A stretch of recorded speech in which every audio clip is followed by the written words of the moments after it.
My cousin harassed me and demands I change my baby's name. My cousin Rachel called me the day after I announced my daughter's name to the family. We'd named her Lily after my grandmother who raised me when my parents died. Rachel was screaming that I'd stolen her baby name and I needed to change the birth certificate immediately. She said she'd been planning to name her future daughter Lily since she was 12 and everyone knew it. The problem was Rachel wasn't pregnant, wasn't married, and wasn't even dating anyone. She was 34 and had been saying she'd have kids someday for the past decade. I told her she couldn't reserve a name for a hypothetical baby, and she lost it. She said I knew how much that name meant to her, and I'd deliberately stolen it to hurt her. She actually accused me of getting pregnant first just to use the name before her. She said I'd ruined her entire future because now she could never have her perfect daughter named Lily. I reminded her that millions of people were named Lily, and she could still use it. She said it wouldn't be special anymore if my daughter had it first, and everyone would think she copied me. She wanted the glory of bringing back grandmother's name into the family, and I'd robbed her of that moment. For the next 3 months, Rachel made my life hell. She refused to acknowledge my daughter existed. At family gatherings, she'd refer to her as the baby or your child, never Lily. She'd tell relatives I'd betrayed her and stolen her dream.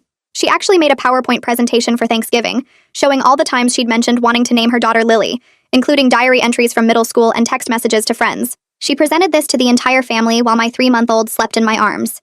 She demanded a family vote on whether I should change my daughter's name. My aunt shut that down immediately, but Rachel kept pushing. She started buying baby items with the name Lily monogrammed on them and displaying them at family events.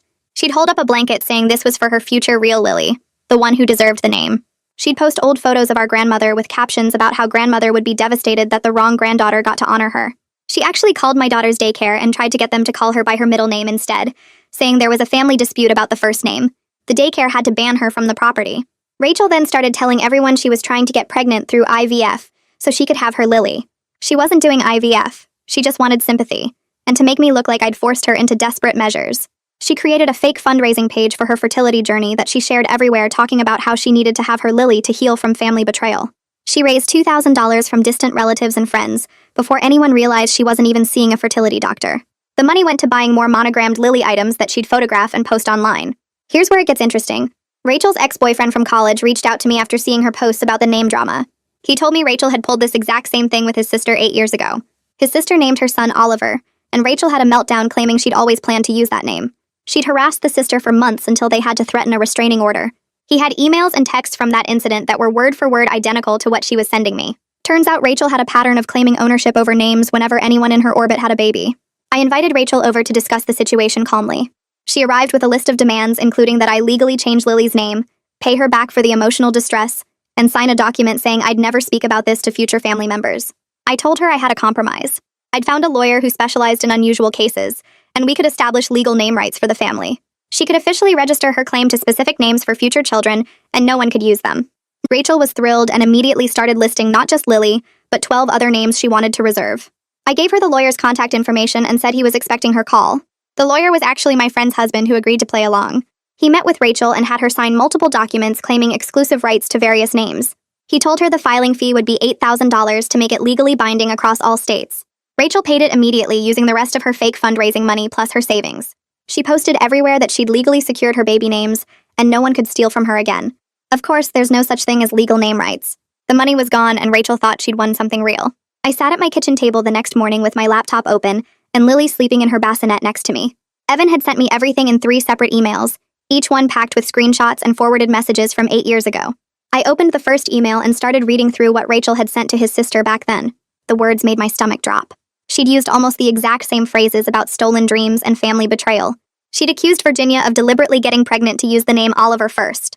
She'd demanded apologies and name changes and written long paragraphs about how the name was spiritually hers. I pulled up the messages Rachel had been sending me over the past few months and put them side by side on my screen. The patterns were so similar it felt like she'd copied and pasted from some template she kept. Same structure, same escalation, same threats about legal action. Even the way she signed off her messages was identical. I spent 2 full days going through everything Evan had sent. There were emails where Rachel had created elaborate backstories about why Oliver was her destined baby name. There were text messages where she'd told mutual friends that Virginia was a thief who'd ruined her future. There were screenshots of social media posts where she'd painted herself as the victim of a cruel relative who didn't understand family legacy. Every single thing she'd done to me, she'd done to Virginia first.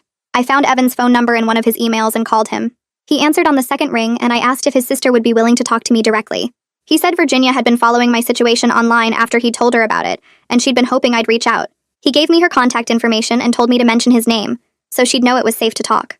I sent Virginia a message that same afternoon explaining who I was and what Rachel had been doing. She responded within an hour saying she'd been waiting for someone else to experience what she'd gone through because she knew Rachel would do it again.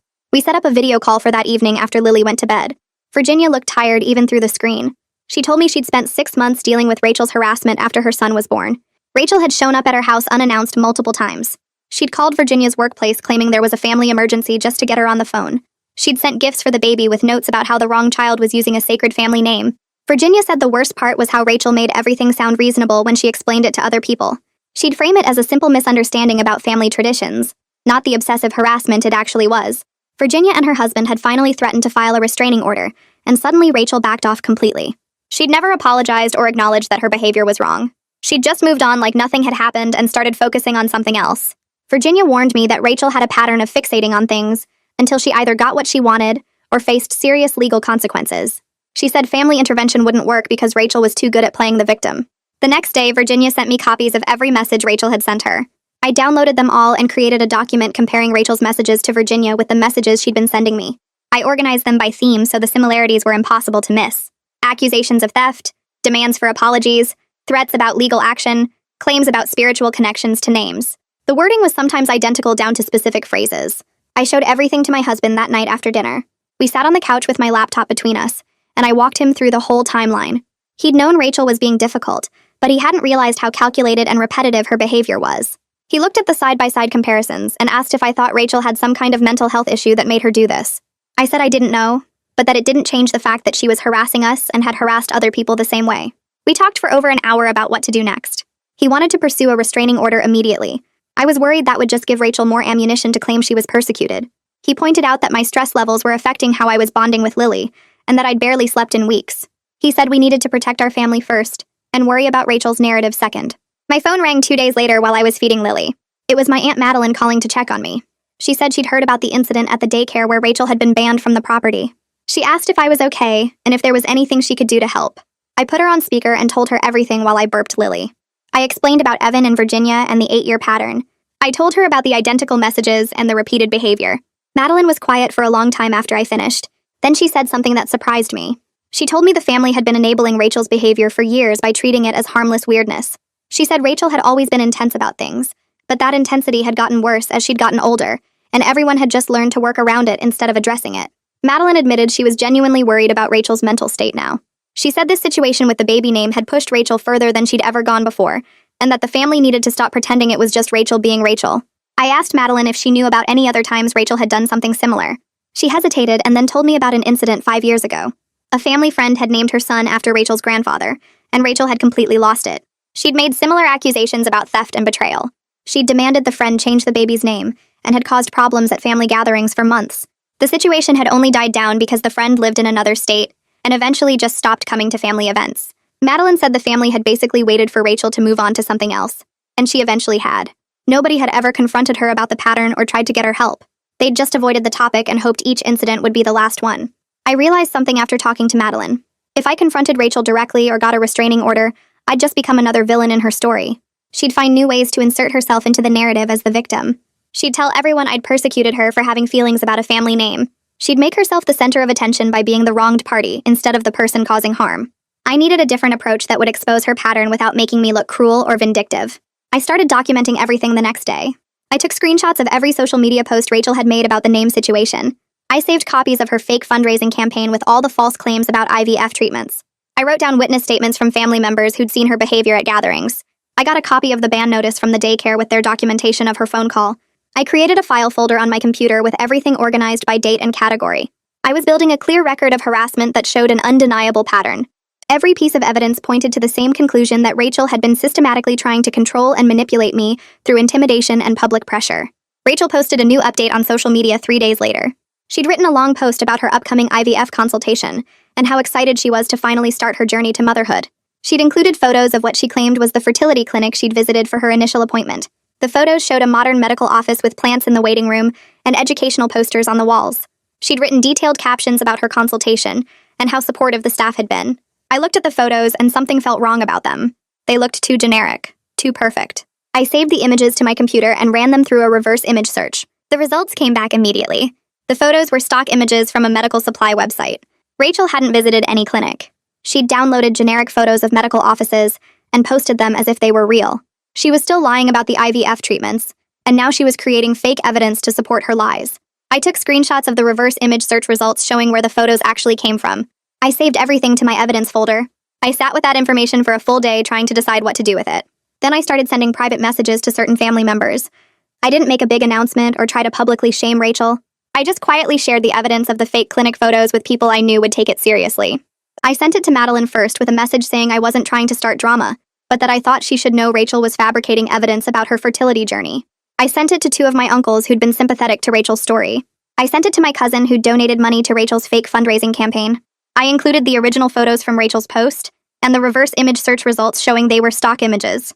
I didn't editorialize or add commentary, I just presented the facts and let people draw their own conclusions. Within 2 days, people started questioning other parts of Rachel's story in the family group chat. Someone asked which clinic she was using. Someone else asked about her doctor's name. Rachel gave vague answers that didn't really answer the questions. More people started asking for specific details. Rachel's responses got defensive and angry. She accused people of not supporting her during a difficult time.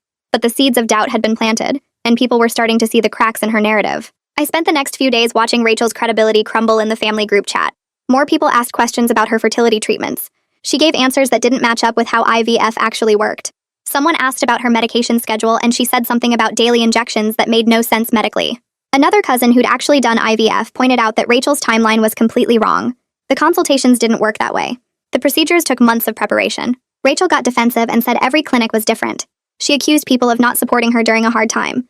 But the damage was done. People stopped commenting on her posts with hearts and encouragement. The silence was louder than any accusation. I was having coffee with Juliet when the idea first came up. We'd been friends since college, and she knew everything about the Rachel situation. She was venting about her husband Tyler having to deal with a difficult client who kept making unreasonable demands about a real estate contract. I made some joke about how Tyler should pretend to be a name rights lawyer and send Rachel a cease and desist letter. We both laughed. But after Juliet left, the joke stuck in my mind. I couldn't shake it. What if there was actually a way to use Rachel's obsession with legal ownership against her? What if I could create a scenario where she thought she was getting exactly what she wanted? I started researching that same night after Lily went to sleep. I looked up trademark law and intellectual property rights. I read about how names couldn't be owned in the traditional sense, but how there were legal protections for business names and brand identities. I found cases where people tried to trademark common names and failed. I learned about the difference between state and federal registration systems. I spent hours going down rabbit holes about naming rights and legal precedents. I needed to understand enough to make something fake sound real. The framework had to be believable enough that Rachel wouldn't question it. She wanted official documents and legal authority. I could give her that. By the end of the week, I had pages of notes. I understood how registration systems worked for businesses. I knew the language lawyers used when filing paperwork. I had examples of official forms and fee structures. I felt ready to approach Juliet with the actual plan instead of just a joke. I asked Juliet to meet me for lunch at a quiet restaurant where we could talk privately. She showed up thinking we were just catching up. I waited until after we ordered to bring up Tyler. I told her I had a serious question about whether he'd be willing to help me with something unusual. She looked confused. I explained the whole plan. A fake legal consultation where Tyler would pretend to be a lawyer who specialized in family name rights. He'd create official-looking documents. He'd make Rachel believe she could legally register names for future children. Juliet put down her fork and stared at me. She asked if I was serious. I showed her all the evidence I'd collected. The emails from Evan about Rachel's previous incident with his sister. The pattern of behavior spanning 8 years. The fake fundraising campaign. The harassment at the daycare. I explained that Rachel would never stop unless she thought she'd won. Juliet was quiet for a long time. She said she needed to talk to Tyler first. She wasn't sure he'd agree to something like this. I told her I understood, but that I was running out of options to protect my family. 3 days later, Juliet called me. Tyler had agreed to meet with me to discuss the plan. He wanted to understand exactly what I was proposing before making any decisions. We met at a coffee shop near his office. Tyler was a real estate attorney who looked the part with his suit and briefcase. He listened while I explained everything again. When I finished, he asked a lot of questions. What exactly would he be telling Rachel? What documents would be involved? Would there be any exchange of money? I told him Rachel would probably offer to pay filing fees because that's how she thought legal systems worked. Tyler stopped me there. He said he couldn't take money for fake legal services. That would be fraud. But if Rachel assumed there were fees and chose to pay them based on her own conclusions, that was different. He wanted clear boundaries. He'd play along with the consultation. He'd create the fake documents. But he wouldn't explicitly ask for money or claim to be providing real legal services. If Rachel drew her own conclusions, that was on her. We spent the next 2 weeks creating the interstate family name registration system. Tyler had access to legal document templates through his work. We modified them to look official, but changed enough details that they were clearly fake to anyone who knew what to look for.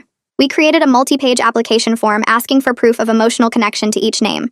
We designed certificates that looked like they came from a government office.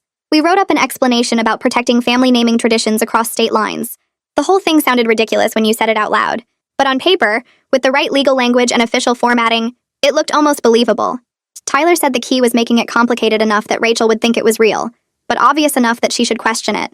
If she didn't question it, that proved she wasn't thinking rationally. I practiced the conversation I'd have with Rachel dozens of times.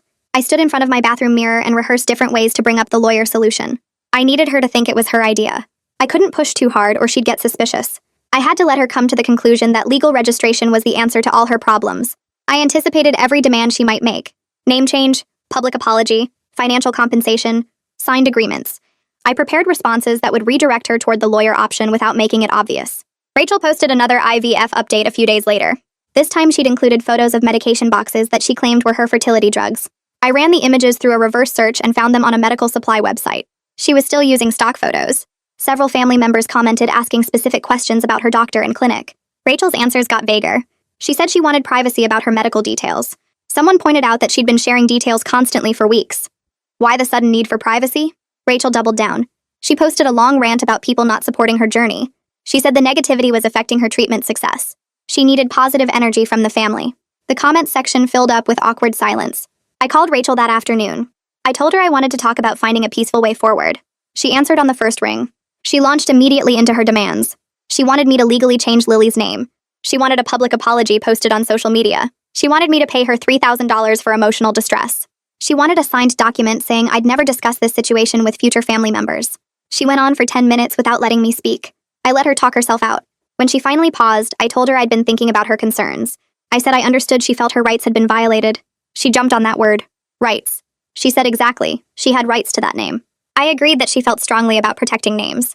Then I mentioned I'd been talking to a lawyer friend who'd told me something interesting about family name registration systems. Rachel's tone changed immediately. She asked what I meant by registration systems. I explained slowly that there were legal frameworks for protecting naming rights within families. People could officially register their claim to specific names for future children. It created a legal record that prevented other family members from using those names. Rachel asked if this was real. I told her my lawyer friend had mentioned it. I wasn't sure about all the details. Rachel demanded to know more. She asked how it worked, what it cost, how long it took, whether it was binding in all states. I had answers ready for every question. I'd researched enough to make it sound completely legitimate. The registration required documentation of emotional connection to each name. There were filing fees for each state. The process took a few weeks. Once registered, the names were legally protected within the family structure. Rachel asked the same questions 3 different ways. I gave consistent answers each time. By the end of the call, she was asking when she could meet with this lawyer. I told Rachel I needed to check with him first since he specialized in unusual cases and wasn't always taking new clients. She asked why that mattered if he was a real lawyer. I explained that family name registration was such a specific area of law that only a few attorneys handled it, which made their services expensive and selective. Rachel's tone changed from demanding to almost pleading. She said she needed this, that it was the only way to protect what was rightfully hers. I promised to reach out to him and see what I could arrange. She made me swear I'd call him that same day. I agreed just to get her off the phone. I waited 3 full days before texting Rachel the contact information. Every single day she called me twice asking if I'd heard back from the lawyer yet. The first call would come around 10 in the morning, the second around 8 at night. I let most of them go to voicemail. When I did answer, I told her I was still waiting to hear back, that he was reviewing potential clients, that this kind of specialized legal work required careful consideration. Rachel got more frantic with each call. She said time was important because other family members might try to register names first. I asked her what other family members she was worried about. She listed 3 cousins who were pregnant or trying to get pregnant. She wanted to beat them to the registration office. On the 3rd day, I sent her Tyler's number with a message saying he'd agreed to meet with her. Rachel responded within 30 seconds thanking me and saying she was calling him right away. Tyler had set up everything perfectly. He rented a small office space in a real law building downtown, where one of his colleagues worked. He had business cards printed that said Tyler Gray, family rights attorney. He even had a secretary answer the phone when Rachel called. The secretary was actually Tyler's sister who worked from home and agreed to help for one afternoon. She took Rachel's information and scheduled her for a consultation 2 days later. Rachel texted me that night saying the lawyer's office seemed very professional and she had a good feeling about this. She asked if I knew how much it would cost. I told her I wasn't sure, but that specialized legal services were never cheap. She said she didn't care about the cost, that this was worth any amount of money. I screenshot that message and sent it to Tyler. He needed to see how committed she was to this. Tyler called me the morning of Rachel's appointment. He was nervous about pulling this off, but also kind of excited. He'd spent the previous evening researching actual trademark law and intellectual property rights. so he could sound believable. He practiced legal jargon in front of his wife Juliet. She told me later that watching him prepare was both hilarious and impressive. He took the role seriously even though the whole thing was fake. Rachel arrived at Tyler's office 15 minutes early. His sister texted him that she was in the waiting room filling out intake forms. Tyler had created an entire packet of paperwork asking about Rachel's family history, her emotional connections to various names, and her future family planning goals. Rachel filled out every single page in detail. When Tyler finally called her back to his office, she had a folder with her containing additional documentation. She'd brought copies of old diary entries, text messages, social media posts, and family photos. She had evidence prepared for every name she wanted to claim. Tyler told me later that Rachel spent the first 20 minutes of their meeting explaining her vision for protecting family legacy through name registration. She talked about how important it was to preserve grandmother's memory, to honor deceased relatives, to maintain family traditions. Then she pulled out her list. She didn't just want to register Lily. She had 12 names total, including our grandmother's name, our grandfather's name, 2 great-grandparents' names, and several names she claimed had special meaning to her from childhood. Tyler asked her to explain her connection to each name. Rachel had stories ready for all of them. Some of the stories were obviously made up on the spot, but she told them with such conviction that Tyler almost believed her. Tyler explained the registration system using enough legal terminology to sound credible. He talked about interstate family name protection frameworks, emotional trademark considerations, and legacy preservation statutes. None of it was real, but it sounded official enough. He told Rachel she could register up to 15 names under the Comprehensive Family Protection Package. She immediately asked if she could add 3 more names to her list. Tyler said that would be fine as long as she could document her emotional connection to them. Rachel started listing reasons right there in his office. Then Tyler got to the cost breakdown. He explained that each name required documentation filing, state-by-state registration in all 50 states, and a master federal registration to make it legally binding everywhere. The documentation fees alone were substantial. The state registrations added up quickly. The federal filing was the most expensive part. Tyler watched Rachel's face as he calculated the total. $8,000. She didn't even blink. She asked if she could pay half up front and half when the paperwork was officially filed. Tyler agreed to that payment structure because refusing would have seemed suspicious. Rachel pulled out her checkbook immediately and wrote a check for $4,000. My phone buzzed with a text from Rachel while I was making dinner that night. She said she'd met with the lawyer and everything was being taken care of. She used 3 exclamation points. She said Tyler was professional and knowledgeable, and she felt confident her names would be protected. She thanked me for connecting her with him. She said this was exactly what she needed to finally have peace about the whole situation. I stared at that message for a long time before responding. I told her I was glad she felt good about it. 2 days later, Rachel sent Tyler a photo of her completed paperwork. The forms he'd given her were intentionally ridiculous. They asked questions about her spiritual connection to each name, her dreams involving the names, her future children's projected personalities based on the names she'd chosen. Rachel answered every question seriously. She wrote paragraphs about how she felt grandmother's spirit guiding her toward the name Lily. She described detailed visions of her future daughter's life. She rated her emotional attachment to each name on a scale of 1 to 10. Every single name got a 10. Tyler forwarded me screenshots of the most absurd answers. We both felt guilty laughing at them but couldn't help ourselves. Tyler called me the next day while I was feeding Lily her bottle.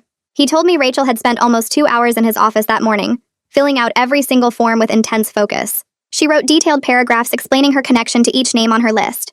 Some of the names she'd never mentioned to anyone before, but she had complete backstories ready. She claimed the name Sophia was meaningful because she'd once had a dream about a daughter with that name when she was 16. She said the name Rachel connected to a childhood friend who'd moved away, and she wanted to honor that friendship. Tyler said she got emotional talking about some of them, like she'd genuinely convinced herself these stories were real and significant. She asked him multiple times if the registration would hold up in court if someone challenged her rights.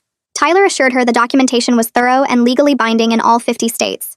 Rachel left his office looking relieved and triumphant, clutching her copies of the paperwork like they were precious documents.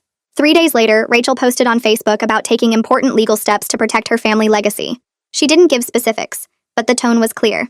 She positioned herself as someone fighting for what was rightfully hers, someone who'd been wronged but was now taking proper action through official channels. She used phrases like standing up for family values and preserving what matters most.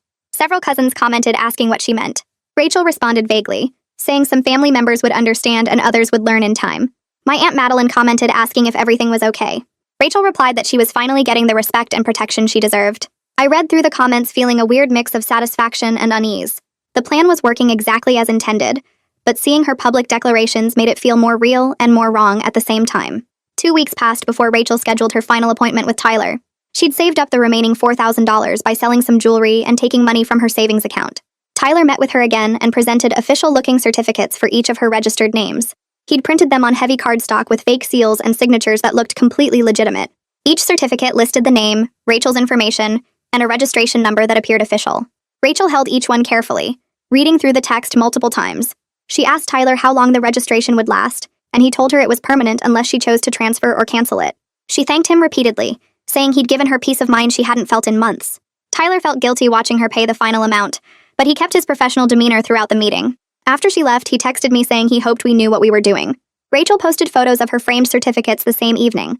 She'd put them in matching black frames and hung them in her apartment. The photos showed all 12 certificates displayed on her wall like diplomas or awards. Her caption talked about officially securing her future children's names and how good it felt to have legal protection for something so important to her family. She tagged me in the post with a comment about how some people understand the importance of respecting legal boundaries and proper procedures. Dozens of family members and friends commented congratulations and positive messages. People said they were proud of her for taking action and standing up for herself. A few people asked questions about the registration process, and Rachel responded with vague explanations about specialized family law attorneys and interstate name protection systems. She sounded confident and knowledgeable, like she actually understood what she was talking about. I scrolled through the comments on my phone while Lily napped in her crib. Every congratulatory message felt like a weight pressing down on my chest. These people had no idea Rachel had just paid $8,000 for worthless paper. They thought she'd done something smart and protective. Part of me wanted to comment and tell them the truth right then, but I knew that would make me look vindictive and cruel. Another part of me felt genuine guilt about deceiving her this completely, but mostly I felt relieved. The harassment had stopped. Rachel wasn't calling me anymore or showing up at family events with her monogrammed items. She wasn't posting manipulative things about grandmother or trying to turn people against me.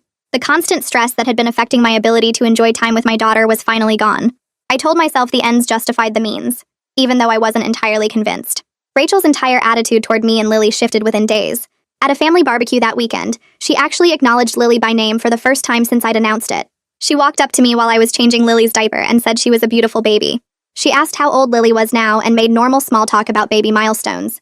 She even brought a small gift, a stuffed bunny that she handed to me without any pointed comments or dramatic gestures. She was pleasant and civil throughout the afternoon, talking to me like we hadn't spent months in an intense conflict. Other family members noticed the change and seemed relieved. My uncle made a joke about everyone finally getting along again. Rachel smiled and said something about how legal clarity helps everyone move forward. I played along, acting like we'd reached some kind of mutual understanding. It felt surreal pretending everything was fine when I knew the foundation of her peace was a complete lie. The next 3 weeks were the most normal family interactions I'd experienced since before Lily was born. Rachel attended every gathering and treated me like a regular cousin instead of an enemy. She talked constantly about her future children and the names she'd protected. She'd tell people about each name's significance and why she'd chosen to register them. She showed photos of her certificates to anyone who seemed interested. Most family members just nodded along politely, not really understanding what she was talking about, but happy she seemed content. My mom asked me privately if I knew what Rachel's legal name thing was about. I told her Rachel had found some way to feel secure about her future family plans, and it seemed to be helping her. Mom said she was just glad the drama was over and everyone could relax again. I agreed, even though I knew the drama was far from over. It was just paused. At a family dinner 3 weeks after Rachel got her certificates, my Aunt Madeline pulled me aside in the kitchen. She asked directly if I knew anything about Rachel's legal name registration. Her tone wasn't accusatory, but it was serious and concerned. She said she'd been curious about the whole thing and had done some research online. She'd searched for interstate family name registration systems and found nothing. She'd contacted 2 family law attorneys asking about name protection procedures, and both had told her no such thing existed. She'd even called the State Bar Association trying to verify Tyler's credentials in family name law and couldn't find any record of that specialty. Madeline looked at me carefully and asked if I had any idea what Rachel had actually paid for. Her eyes were sharp and knowing, like she'd already figured out most of it and just needed me to confirm. I made a split-second decision standing in that kitchen with Madeline waiting for my answer. I couldn't keep lying to her direct question, and honestly I was tired of carrying the secret alone. I asked if we could talk privately, and she led me to the back porch where no one else could hear. I pulled out my phone and showed her everything. The emails from Evan about Rachel's pattern 8 years ago. The messages from Virginia describing identical harassment. The documentation of Rachel's behavior over the past months. Then I explained the whole plan. How Tyler wasn't really a name rights lawyer because that wasn't a real thing. How we'd created fake documents and a fictional legal framework to stop Rachel's harassment. How Rachel had paid $8,000 for certificates that meant absolutely nothing. I told Madeline I'd felt backed into a corner with no other options.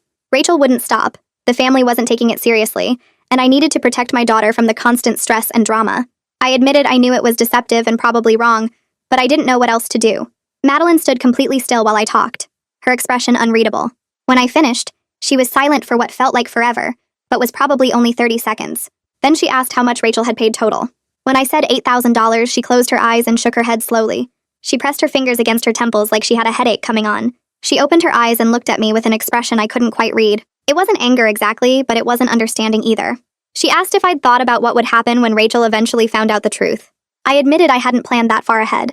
I'd been so focused on making the harassment stop that I hadn't considered the aftermath. Madeline took a deep breath and said we had a serious problem now, because Rachel would find out eventually, and the fallout would be much worse than the original conflict. Madeline told me she got why I did it, but that I'd started something big. Rachel would find out eventually, and the family would blow up when she did. She asked if I'd thought about what comes next. I admitted I hadn't planned past stopping Rachel's constant harassment. I'd been so focused on protecting Lily and ending the stress that I didn't think about what happens after Rachel discovers the truth. Madeline said she needed time to figure out how to handle this, and she asked me not to tell anyone else yet.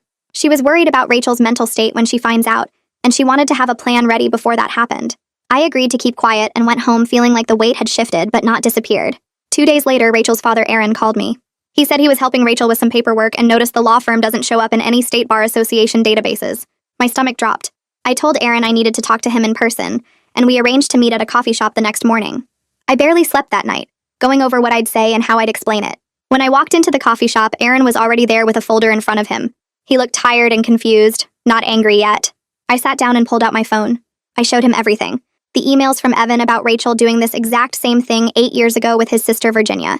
The messages from Virginia describing identical harassment over the name Oliver.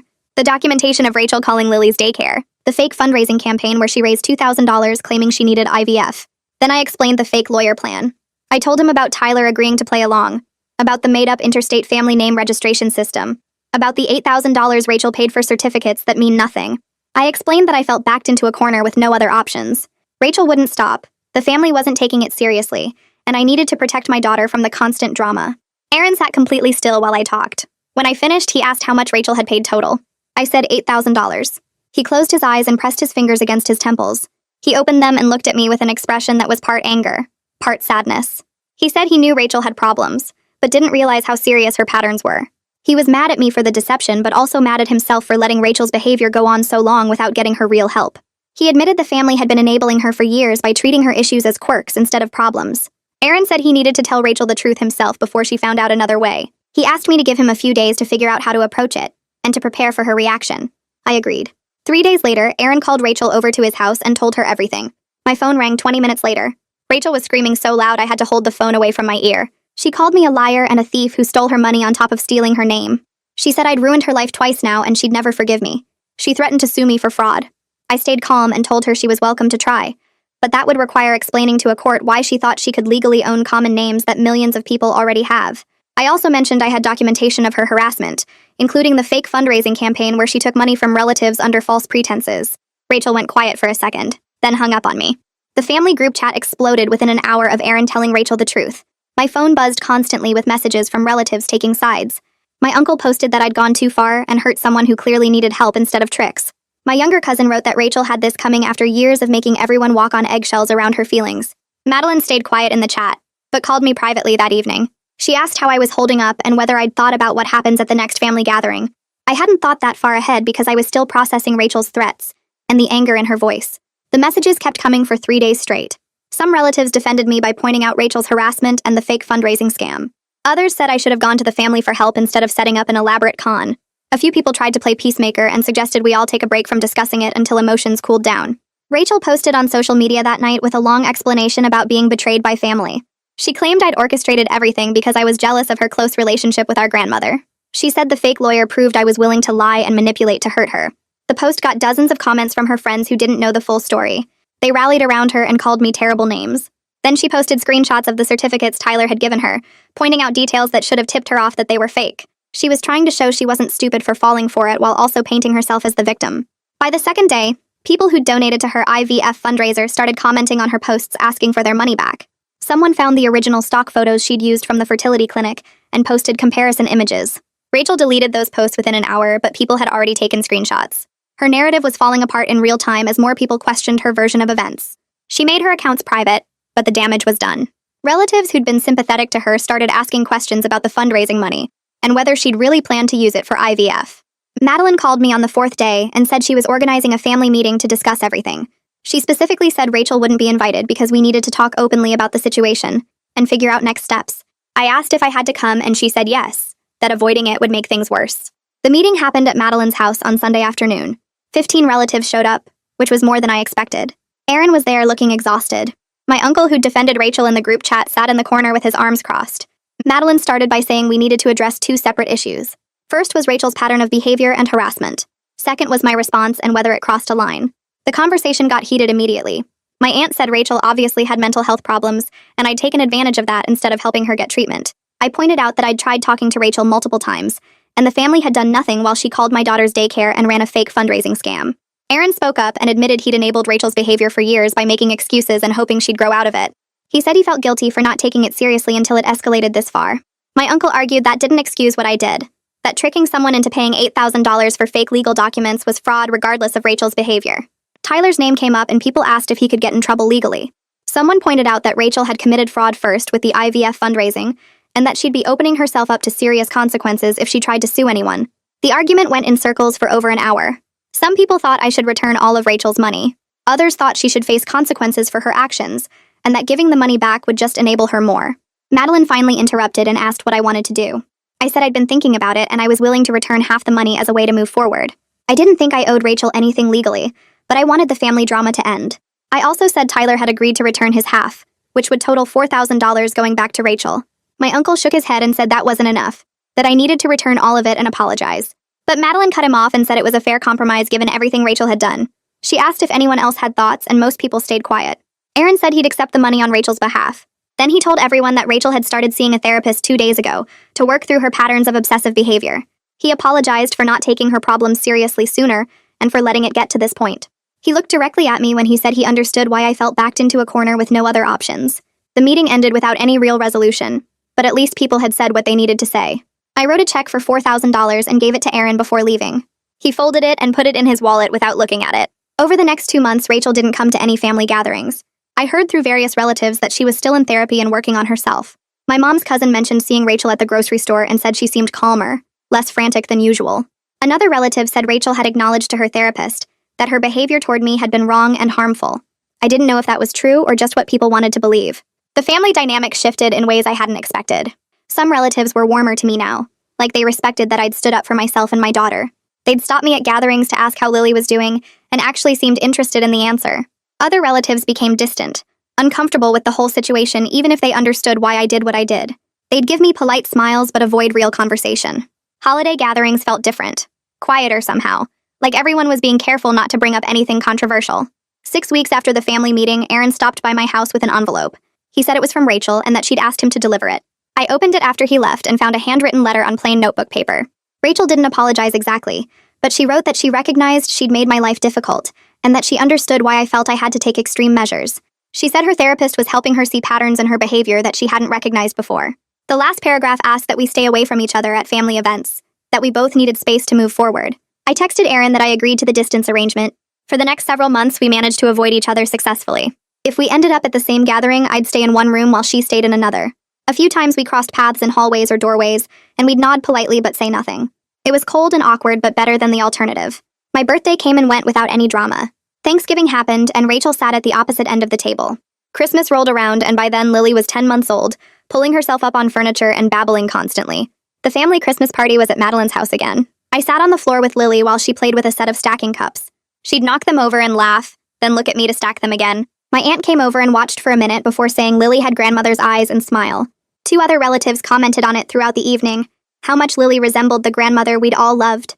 I watched my daughter play, completely unaware of the chaos her name had caused, and thought about how complicated families could be. I stayed on the opposite side of the room, organizing Lily's toys while relatives mingled around us. Rachel stood near the kitchen with my cousin Jennifer, their voices low but carrying across the space. I heard Rachel mention her therapist's name and something about weekly sessions. Jennifer asked how the therapy was going, and Rachel's response made me freeze mid-motion with a stuffed elephant in my hand.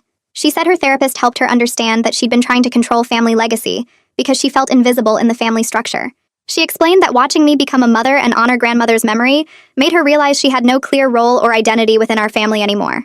The words sounded rehearsed but genuine, like she'd practiced saying them out loud. Jennifer murmured something supportive, and Rachel continued talking about patterns of behavior and need for validation. I set the elephant down carefully and moved to a different area, not wanting to hear more. The self-awareness in her voice unsettled me more than her previous anger had. Madeline found me in the hallway near the bathroom 3 weeks later at another family gathering. She pulled me into an empty bedroom and closed the door behind us. She sat on the edge of the bed and gestured for me to sit beside her. She told me she'd been thinking about everything that happened, and she believed both Rachel and I needed to hit rock bottom before things could improve. Rachel needed to face real consequences for her behavior, instead of having family members excuse it away. I needed to confront my own capacity for manipulation when pushed too far. Madeline's words were direct but not unkind. She said watching the situation unfold showed her how easily good people could justify harmful actions when protecting their families. She squeezed my hand and stood up, saying she hoped we'd both learned something valuable from the mess we'd created together. The guilt crept in during quiet moments over the following months. I'd be feeding Lily or folding laundry and suddenly remember the look on Rachel's face when her father told her the truth. My husband found me crying in our bedroom one night, and I finally told him how much the deception bothered me. He listened without judgment and suggested I talk to someone professional about it. I started seeing a therapist in March, 8 months after the whole situation began. The therapist helped me work through the complicated feelings about protecting my family versus the methods I chose. She said my instinct to protect Lily was completely valid and natural. The fake lawyer plan crossed ethical lines but came from a place of desperation after exhausting other options. She asked me what I would do differently if faced with the same situation again. I said I'd probably do the same thing but feel guilty about it sooner. The sessions helped me understand that protecting my family was right, but the method I chose came with costs I was still processing. Some nights I still woke up thinking about the $8,000 and Rachel's triumphant social media posts before the truth came out. My cousin's wedding happened the following summer, 14 months after I'd first announced Lily's name to the family. The ceremony was outdoors at a vineyard, and the reception moved to a barn decorated with string lights and flowers. I wore a blue dress and carried Lily on my hip while she grabbed at my necklace. Rachel arrived alone and sat several rows behind us during the ceremony. At the reception, I was getting punch from the refreshment table when Rachel appeared beside me. She looked at Lily for a long moment before speaking. She said Lily was a beautiful name and that our grandmother would be proud. Her voice was quiet and steady, without the frantic edge it used to carry. I thanked her, and we stood there in awkward silence for a few seconds. She walked away without saying anything else, and I watched her join a group of cousins near the dance floor. It wasn't forgiveness exactly, and it wasn't reconciliation. It was acknowledgement that we'd both moved forward from the worst of it. Sometimes that's the best outcome possible when family hurts family, and sometimes moving forward separately is the only way to find any peace at all.